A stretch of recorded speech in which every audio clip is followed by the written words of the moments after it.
this video, we're going to take a look at how Marvel's ragtag group of reformed villains, the Thunderbolts, evolved throughout the years. From their beginnings to where they are now, let's get right into it. The Thunderbolts' cracking beginnings. As far as the comics go, you can find the mastermind behind the collective of these quote-unquote reformed supervillains in the form of classic Captain America foe, Baron Zemo. Suffice it to say that he's the guy who kickstarted the rise of this perpetual team of underdogs in the Marvel Universe. And more amusingly, it all started out as a joke. You see, it all began when Baron Zemo spearheaded an attempt to rescue his ally Goliath, and to do that, he put out word to his former cohorts from the Masters of Evil. Not all of them answered, but a bunch of C-listers like Screaming Mimi, Beetle, Angar the Screamer, and the Fixer ultimately joined his budding team. Now, everything was supposed to be ad hoc for the Baron and his crew, that is to say, it's just all about saving Goliath. But then an opportunity arose. You see, during this point in Marvel history, Earth's mightiest heroes and the Fantastic Four were believed to be KIA against the big baddie Onslaught. Given the vacuum presented to Baron Zemo, he took it upon himself to fill that void by installing his new team of villains as the world's newest defenders. In fact, the idea only came to Zemo's head after a literal joke that Goliath made, insinuating that they could be the Earth's newest saviors, and so Zemo went ahead and did just that. But make no mistake, it wasn't like the Baron was doing this out of the kindness of his own heart. In truth, he actually formulated this zany scheme as a method to finesse his way into Avengers Mansion so that he can get into their database and pretty much sell all the dirt to the highest bidder. You know, typical information broker stuff. And they even drafted a new member to their crew at this point, Moonstone. From here, Zemo would do some major rebranding on his up-and-coming collective of misfit villains and ultimately name them the Thunderbolts. In addition to that, its members also got a nice makeover to make them more palatable for the general public. For one, the Fixer started using the alias Techno, the Beetle took up the name Mach 1, and Screaming Mimi became Songbird. Moonstone used the codename Meteorite, and Goliath went by his new name, Atlas. On the other hand, Zemo would also rebrand himself as Citizen V. For all intents and purposes, the Thunderbolts became an Avenger stand-in during their absence. That is to say, they became the world's protectors. They'd have numerous adventures in this capacity, not to mention the addition of more members like Jolt and Dallas. However, as superhero comics go, of course you can't put the A-listers on the far end of the bench for too long. So when the Avengers and the Fantastic Four eventually returned to the mainline Marvel U, Zemo pretty much resisted. Specifically, the Baron hatched another crazy scheme to basically take over the minds of every person in the world. This would cause a rift within the Thunderbolts ranks, and simply put, they were civil warring before Marvel's Civil War even became a thing. And after a climactic clash between the two, Baron Zemo would find himself foiled yet again, while the Thunderbolts would ultimately go into hiding, breaking good in a bad world. From this point on, the Thunderbolts' whole deal would be about gaining a degree of legitimacy as bona fide heroes in the Marvel Universe. After all, let's not forget that each and every member of the team up until this point was more or less a criminal. So if they had to grind to get the recognition they so desired, so be it. Fortunately, the addition of Clint Barton, aka Hawkeye, allowed the Thunderbolts to steer themselves in the right direction. Not only that, but Hawkeye would eventually be installed as the group's acting leader for a time. Now, you wouldn't be at fault to think that Hawkeye joining the team would do much for their reputation. For one, he's Hawkeye, and Hawkeye is no Steve Rogers. On the other hand, Hawkeye himself had a criminal past before he became a fixture in the Avengers roster. But you'd be surprised to find out that everything worked out in the end for the Thunderbolts, as they were eventually able to establish themselves as actual good guys, thanks in no small part to Hawkeye's direction. On top of that, we have Mr. Barton to thank for granting the team the hideout that would ultimately become synonymous with their crew, Thunderbolts Mountain. Along the way, we'd also come across an alternate version of the Thunderbolts from a dimension called Counter-Earth, which also happened to be the same place where Earth's mightiest heroes and Marvel's first family were marooned all the way back when they first faced off against Onslaught. This version of the Thunderbolts reassembled their original incarnation, that is to say, it was helmed by Baron Zemo. On the other hand, the formation of this crew could be attributed to the Iron Cross, aka Helmet Zemo. As for its members, you had the likes of Makeshift Solar, Chain Lightning, and Phantom Eagle. All that aside, the OG incarnation of the Thunderbolts didn't didn't necessarily have a happy ending. You see, this first incarnation of the team would ultimately get disbanded. Even more heartbreaking is when you find out that its members ended up in not so ideal situations by the time of the team's disbanding. For one, Moonstone would find herself in a coma, and Atlas would lose his powers, just to name a few. Of course, this was no means the end of the Thunderbolts brand. A thunderous return. It would not take long before Marvel introduced us to a new iteration of the Thunderbolts. This time it was assembled by Beetle, who had since dubbed himself as Mach 3. This particular group included Atlas, the Blizzard, Songbird, Joystick, Photon, Speed Demon, Nighthawk, and Radioactive Man. And no, this isn't the Radioactive Man from The Simpsons. As always, drama and adventure ensued for this new Thunderbolts team, and it wouldn't be easily disbanded. In fact, there even came a point where the Thunderbolts ranks blew up, basically turning from a team of anti-heroes into something akin to a paramilitary force, and with the numbers to back that up. This happened during the first Civil War event, where the pro-registration camp pretty much spearheaded an initiative to allow supervillains within their custody to join the Thunderbolts and oppose Captain America's anti-registration camp in lieu of jail time. This so-called Thunderbolts army had more than half of 100 members at one point, so we won't go through each and every one of them here, but all you need to know is that its notable members included the likes of already established Thunderbolts Atlas, Songbird, and Radioactive Man. Then you had the quote-unquote reformed villains like Venom, Taskmaster, Bullseye, and Jack-o'-lantern joining their ranks. Of course, the Thunderbolts roster would be whittled down yet again soon after the Civil War storyline. By the time it ended, members of the Thunderbolts army would scatter and go off on their own. Some would remain as part of the team, while others would go back to becoming supervillains doing their own thing in Earth 616. Hell, even some lost their lives along the way. The long and short of it is that we'd eventually end up with a new core of Thunderbolt members by the time the Initiative era rolled in. This one still had classic Thunderbolts like Moonstone and Songbird, with the addition of new members like Swordsman, Penance, and Venom. And if you were wondering, this particular iteration of Venom happened to be that of Mac Gargan, aka the Scorpion. On top of that, this version of the Thunderbolts would also include Bullseye. More strikingly, none other than Norman Osborn, aka the Green Goblin, would serve as its new leader. Suffice it to say, the Thunderbolts have seen a lot of members come and go over the years. More thunderous shifts. Norman Osborn's time with the Thunderbolts would culminate with the introduction of the Dark Reign era. We won't go too much into it, but you should know that the Green Goblin pretty much became something akin to the president of the world during this period. Norman would step down from his duties as the leader of the Thunderbolts and instead hand that responsibility over to Hammer, which is basically his own version of S.H.I.E.L.D., albeit a little bit more brutal and shadier. At this point, the Thunderbolts roster would get shaken up yet again. This new iteration would have members such as Eric O'Grady, Ant-Man, Black Widow, who ultimately turned out to be Natasha Romanoff infiltrating the team, Ghost, Headsman, Mr. X, Paladin, Grizzly, and Scourge. In fact, Norman would go as so far to rebrand the Thunderbolts as the world's newest iteration of the Earth's mightiest heroes, which went by the name the Dark Avengers. Now, what you have to know is that in between the Civil War and Dark Reign eras, the Thunderbolts were more often served as Clydesdale enforcers as opposed to their original incarnation, which was much more akin to underdogs just trying to make a name for themselves. This became all the more apparent in the Dark Reign era, where the team more or less served as Norman Osborn's personal hit squad. Of course, Marvel wouldn't lock its fictional universe with someone as evil as Norman Osborn as its supreme power, so when the Dark Reign era ended with the Siege storyline, the House of Ideas introduced their Heroic Age initiative. This new era brought yet another incarnation of the Thunderbolts, and this time Marvel sought to re-establish the team as a collective of reformed supervillains doing their best to become a force for good. So much so that they even installed none other than Luke Cage as their new leader. Again, the Thunderbolts roster would blow up at this point, having more or less 20 members under its umbrella. These included Thunderbolt mainstays like Moonstone and Songbird, to name a few, but then you also have some new additions like Juggernaut, Man-Thing, Hyperion, Satana,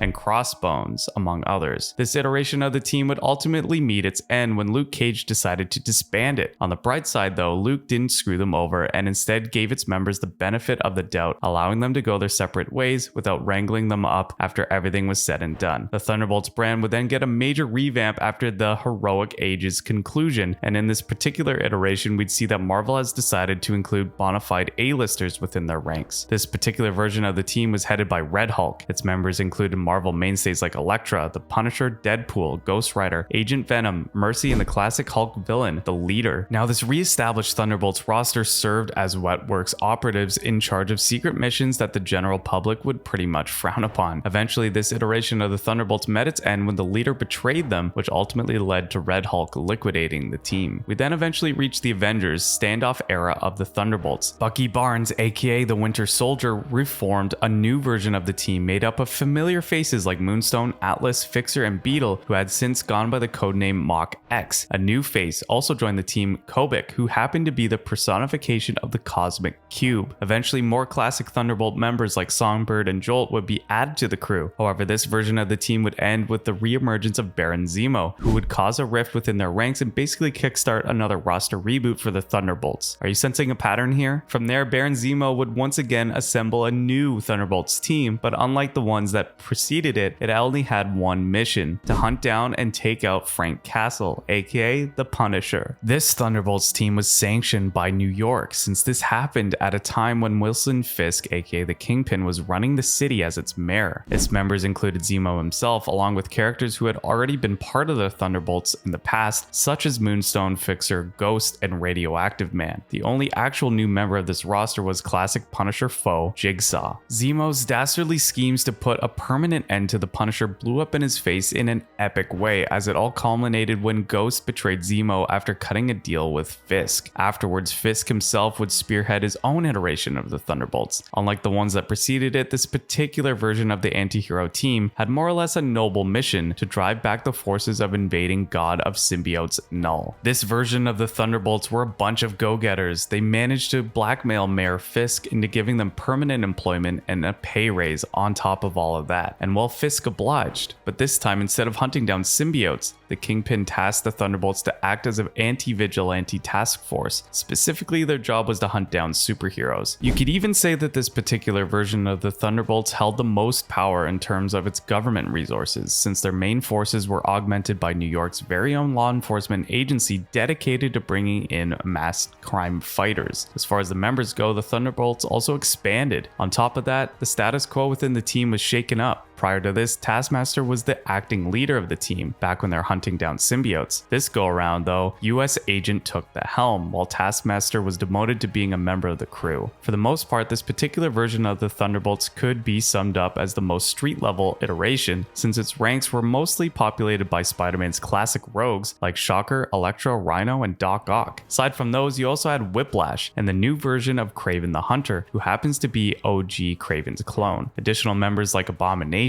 Puff Adder, and Coach Whip were also included in this version of the Thunderbolts team. But as with the Dark Reign storyline, Wilson Fisk's time on the big stage would eventually come to an end. He'd be replaced by a more heroic mayor in the form of former Thunderbolts leader and hero for hire, Luke Cage. At this point, Luke wanted to bring back the glory days of the Thunderbolts from the heroic age. So to do that, he tasked another Thunderbolts veteran to create a new iteration of the team, Hawkeye. Hawkeye then drafted superheroes Power Man, Miss America, Spectrum, and Persuasion to this all-new version of the team. And we also got introduced to new characters like Ergo and Unbreakable and Glutton's Glory during this period. Unlike the previous Thunderbolts teams that we've had over the years, this one actually worked out just fine. In fact, they did a good job fending off threats and basically engaging in superheroics. Most striking of all is the fact that this version of the Thunderbolts wasn't disbanded. Sadly, the Marvel Universe at large would keep its gears grinding, forcing us to say goodbye to this version of the team after the conclusion of the Captain America Cold War saga. At this point, Bucky Barnes would assume the role of the so-called New Revolution,